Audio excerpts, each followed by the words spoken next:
Good morning 7th class. Science में हम अब अपना नया चैप्टर शुरू करेंगे। Chapter number 10, respiration in organisms. ठीक है, ये हमारा बहुत इम्पोर्टेंट चैप्टर है। ये हम डेली लाइफ में करते हैं, समझेंगे क्या है, क्या होता है इसमें रेस्पिरेशन में। तो आपने देखा है कि अगर हम यहाँ पे सांस पकड़ते हैं, अपनी सांस रोक लेते हैं मुंह और नाक से। अगर नाक बंद है हम मुंह से सांस लेते हैं, अगर हम मुंह बंद हम कर दें तो हम ज़्यादातर नाक से ही सांस लेते हैं। ठीक है, तो अगर हमारा बोलते हैं ना कोई गला घोटता है ऐसे, तो हमारी सांस रुक जाती है।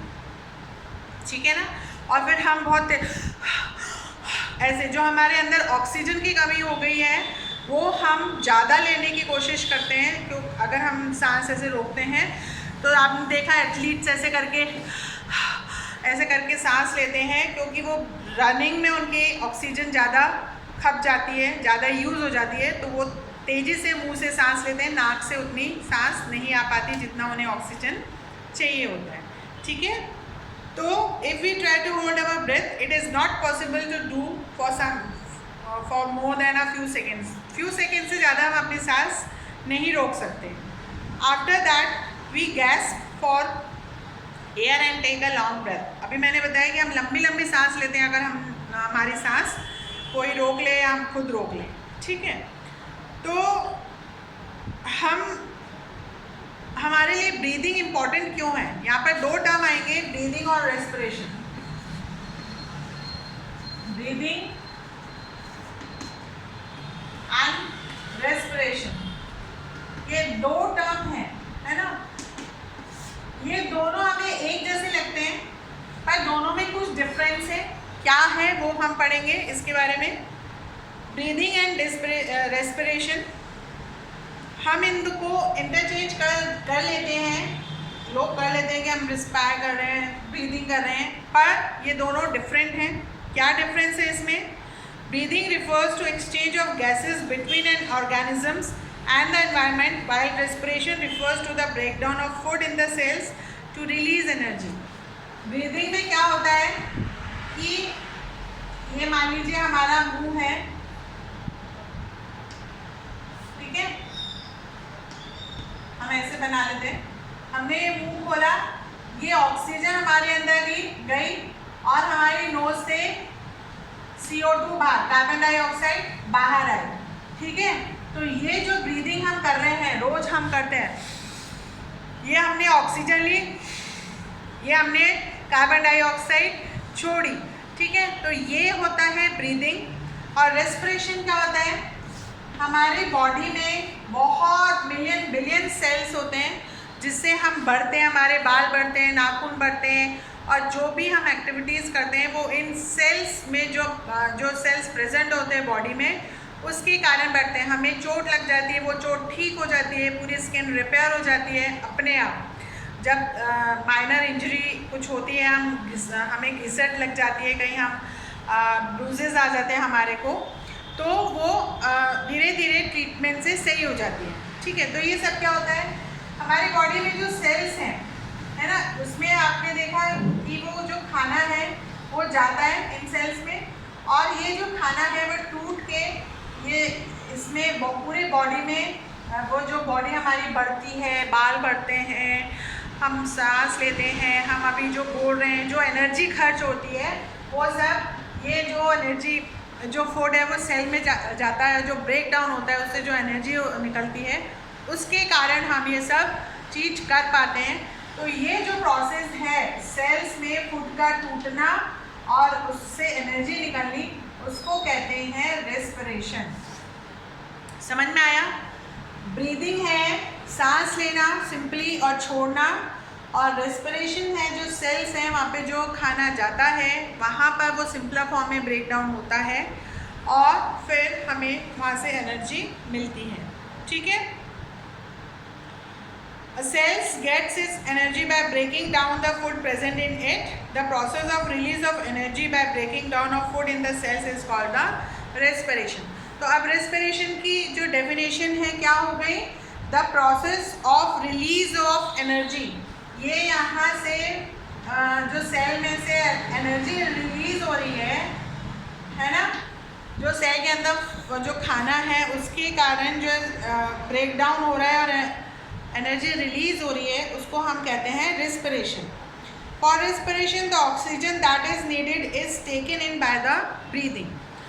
अब ये जो प्रोसेस हो रहा है इन सेल्स में, जो खाना टूट के सिंपलर फॉर्म में कन्वर्ट हो रहा है और एनर्जी निकल रही है, तो यहाँ पर भी ऑक्सीजन की ज़रूरत होती है। वो ऑक्सीजन हम ब्रीदिंग से लेते हैं, जो सांस लेते हैं जहाँ से ऑक्सीजन अंदर जाती है, वो ऑक्सीजन यहाँ पर यूज़ करते हैं सेल्स, ठीक है। So breathing is just taking in of air and giving out of air, but respiration is release of energy by breaking down of food in the sales.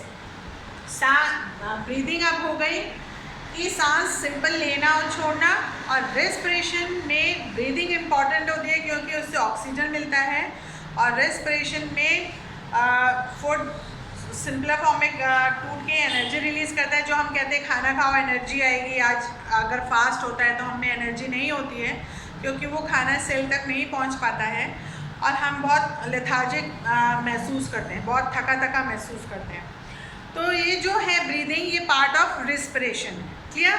तो ये आपको दोनों टर्म्स को बिल्कुल क्लियर समझना होगा। तो यहाँ पर ये जो है, अब हम इसको जो टेबल है वो समझते हैं कि difference of breathing and respiration क्या है। तो यहाँ पर हम टेबल बनाते हैं, ब्रीदिंग, रेस्पिरेशन, ठीक है। तो ब्रीदिंग में आ गया, it simply involve exchange of gases. Exchange of gases कौन सी? O2 मतलब ऑक्सीजन एंड CO2 मतलब कार्बन डाइऑक्साइड, ठीक है। और रेस्पिरेशन में क्या हो गया? It breaks down of food in the cells to release energy. यहाँ पर एनर्जी रिलीज होती है, ये फिजिकल प्रोसेस है, मतलब ये अंदर एक्सचेंज हो रहा है, अंदर बाहर ऑक्सीजन आ रही है, फिर कार्बन डाइऑक्साइड बाहर जा रही है। तो ये फिजिकल प्रोसेस है। केमिकल प्रोसेस, ये रेस्पिरेशन केमिकल प्रोसेस है। एक बार सेल में से एनर्जी निकल गई तो वापस से वो सेल में नहीं जाती है, ठीक है। फिर यहाँ पर ब्रीदिंग में कोई भी एनर्जी रिलीज नहीं होती है, पर रेस्पिरेशन में एनर्जी ही रिलीज होती है, जो हमारी बॉडी के लिए बहुत इंपॉर्टेंट होता है। It is between the organisms and the environment. हम सांस बाहर छोड़ते हैं और सांस हम एनवायरनमेंट से ही लेते हैं। और रेस्पिरेशन में it takes place inside the, हमें कुछ दिखता है सेल में, फूड टूट रहा है, अब एनर्जी रिलीज हुई, ऐसे हम वो महसूस नहीं कर पाते हैं, ठीक है, ना ही हम देख पाते हैं। तो ये हमारे बॉडी के अंदर ही होता है, within our body in the cell, ठीक है। तो ये मेजर डिफरेंस है ब्रीदिंग एंड रिस्पिरेशन में। तो रिस्पिरेशन का पार्ट है breathing. Why do we respire? हम क्यों रिस्पायर करते हैं? हम रिस्पायर करते हैं एनर्जी गेन करने के लिए। We respire to get energy. We need energy for all the activities like eating, talking. हम जो भी एक्टिविटी करते हैं, अभी हमने हाथ हिलाया, अभी मैं बोल रही हूँ, अभी मैंने पलकें झपकी, ठीक है, हम चल रहे हैं, बैठ रहे हैं, उठ रहे हैं, गा रहे हैं, जो भी हम काम करते हैं सब चीज़ में एनर्जी लगती है। और जब हम सोते हैं, जब भी जो हमारे हार्ट है, लीवर है, किडनी है, ये अपना काम कर रहे हैं, भले ही हम सो रहे हैं, तो हम तो कुछ नहीं कर रहे, पर जो अंदर, जो बॉडी के अंदर जो सेल में फूड है जो हमने खाया, वो धीरे धीरे ब्रेक डाउन होता है और एनर्जी जो उसके लिए चाहिए होती है वो उनको मिलती रहती है, ठीक है। इसलिए ये पूरा प्रोसेस थ्रू आउट चलता रहता है, बिना रुके, बिना थके, ठीक है। तो glucose is the main food that is broken down. जो मेन फूड होता है ग्लूकोज, वो टूटता है और हमें एनर्जी मिलती है। अब यहाँ पर है, ये तो हो गया ब्रीदिंग और रेस्पिरेशन में डिफरेंस। अब है एरोबिक एंड एनारोबिक रेस्पिरेशन। यहाँ पे ब्रीदिंग नहीं बोल रहे हैं, रेस्पिरेशन बोल रहे हैं, aerobic respiration and anaerobic respiration. तो ये क्या होता है इसको हम समझेंगे। Food can be broken down with और without oxygen depending on whether the food is broken down in the presence और absence of oxygen. Respiration is of two type, aerobic and anaerobic. मतलब फूड जब टूटता है तो वो ये देखना पड़ता है कि वो ऑक्सीजन के प्रेजेंस में हो रहा है उसका टूटना या ऑक्सीजन के प्रेजेंस में। ठीक है, अगर ऑक्सीजन के प्रेजेंस में हो रहा है तो उसे एरोबिक रेस्पिरेशन कहते हैं, और अगर ऑक्सीजन के एब्सेंस में हो रहा है तो उसे एनारोबिक रेस्पिरेशन कहते हैं। ये मेजर डिफरेंस है, मोटा जो हम जिसको समझ सकते हैं। अब एरोबिक रेस्पिरेशन को हम डिटेल में समझते हैं। When the breakdown of food occurs with the use of oxygen, it is called aerobic respiration. The organisms are called aerobes. जो ऐसे काम जो ऑर्गेनिजम्स हैं जहाँ पर ऑक्सीजन काम आ रहा है फूड के ब्रेकडाउन में, उनको एरोब्स कहते हैं। ठीक है, तो क्या होता है यहाँ पे एरोबिक रेस्पिरेशन में जो ग्लूकोज होता है वो टूटता है ऑक्सीजन की प्रेजेंस में, या जो एरोब के ऊपर अगर कुछ लिखा होता है तो उसका मतलब है प्रेजेंस में वो हो रहा है वो खड़ा, उसके पास CO2 मतलब कार्बन डाइऑक्साइड, एनर्जी और वाटर। ठीक है, ये तीन चीज होती है जब एरोबिक रेस्पिरेशन होता है। ऑक्सीजन की प्रेजेंस में ग्लूकोज, कार्बन डाइऑक्साइड, एनर्जी और वाटर में टूटता है, बनता है। ठीक है, मतलब ये खाना हमारा पच जाता है जिसको खाना बोलते हैं। It occurs in most organisms like insects, worms, fish, frogs, snakes, birds, human beings and all. ये सब चीज में होता है। ये जो होता है ना ऑक्सीजन की प्रेजेंस में जो ग्लूकोज हो रहा है, ये सब चीज, सब जो ऑर्गेनिजम्स ऐसे छोटे से लेके बड़े में सब में ये होता है। अब क्या है ये हमने बोला एरोबिक के बारे में। अब हम पढ़ेंगे एनारोबिक। एन मतलब बिना, ऑक्सीजन के बिना जो रेस्पिरेशन हो रहा है उसको एनारोबिक रेस्पिरेशन कहते हैं। When the breakdown of food occurs without the use of oxygen, it is called anaerobic respiration। और ऑर्गेनिजम्स जैसे एरोब्स होते थे उनको अब कहते हैं एनारोब्स। ठीक है, ऑक्सीजन के बिना। During anaerobic respiration, there is incomplete or partial breakdown of glucose and much less energy is released। जब भी ऑक्सीजन नहीं होता है तो जो खाना है वो पूरा नहीं ब्रेकडाउन हो पाता है, थोड़ा सा हो पाता है और कम जो एनर्जी है वो कम रिलीज होती है। ठीक है, in yeast and plants glucose is broken down to alcohol, but in animals glucose is broken down to lactic acid. अब क्या होता है, जो यीस्ट होता है और कुछ प्लांट्स में विदाउट ऑक्सीजन, ऑक्सीजन यहाँ पर नहीं है। ठीक है, जो खाना बन रहा है वो अल्कोहल प्लस एनर्जी। ठीक है, इसमें यहाँ पर वाटर भी रिलीज होता है, वाटर सब में रिलीज होगा। ठीक है, विदाउट ऑक्सीजन यहाँ पर मैंने इसको शो किया है, और यहाँ पर कार्बन डाइऑक्साइड बबल्स, ये जो है जो ब्यूरेज है, जो लिक्विड्स जिसको हम वाइन कहते हैं, यहाँ पर ये यीस्ट काम आता है। या यीस्ट जो हम जहाँ पर भी ये बिस्किट्स हैं, है ना, बेकरी आइटम है, उसको फुलाने के काम आता है।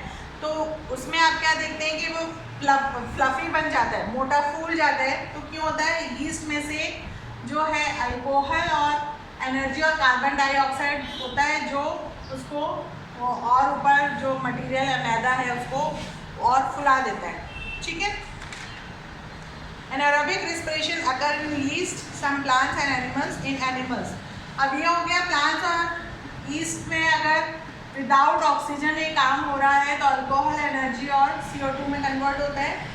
और अगर ह्यूमन बींग्स में काम हो रहा है विदाउट ऑक्सीजन, ठीक है, तो ये लैक्टिक एसिड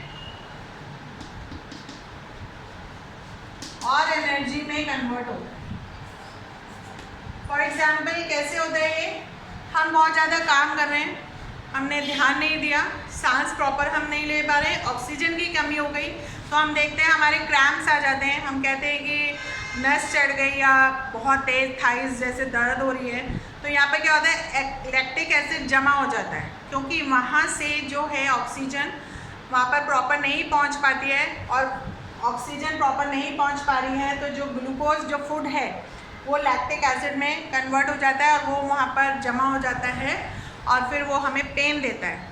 फिर वहाँ पर हम जो है गरम सेक करते हैं जब, तो वहाँ पर जो ब्लड सर्कुलेशन जो है उसको नॉर्मल करते हैं, उससे ब्लड सर्कुलेशन नॉर्मल होता है, मतलब वहाँ पर अब ऑक्सीजन आएगी प्रॉपर तरीके से, तो धीरे धीरे वो सर्कुलेशन से वहाँ पर लैक्टिक एसिड है वो ख़त्म होता है और हमारे वो क्रैम्प्स जो दर्द है वो ख़त्म हो जाता है। ठीक है, तो क्या होता है यहाँ पर, muscles cramps can be relieved by providing hot water, fermentation और मसाजिंग।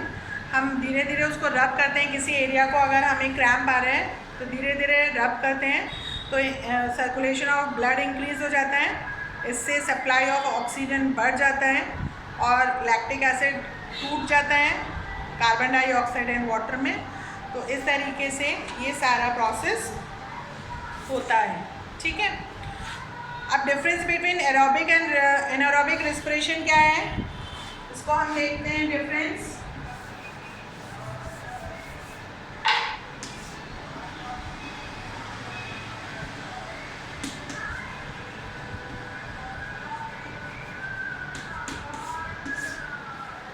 यहाँ पर food is broken down with the use of oxygen, यहाँ पर food is broken down without the use of oxygen in the absence of oxygen.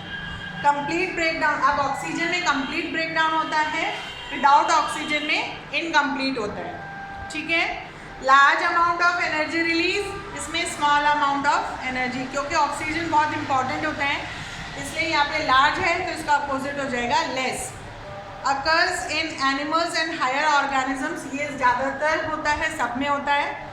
ये जो anaerobic होता है ये ईस्ट पैरासाइटिक एनिमल्स जो दूसरों पर ज़िंदा रहते हैं, दूसरों का खून या मांस खा के ज़िंदा रहते हैं, और certain tissues like muscles during a heavy exercise, ये तब एनारोबिक रेस्पिरेशन होता है।